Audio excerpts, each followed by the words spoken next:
హరి.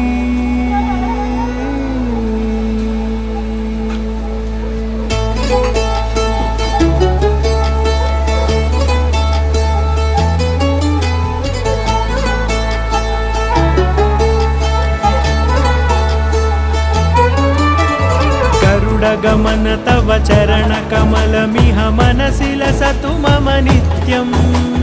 गरुडगमन तव चरण कमलमिह मनसि लसतु मम नित्यम्. मनसि लसतु मम नित्यम्. मम तापमपाकुरु देव, मम पापमपाकुरु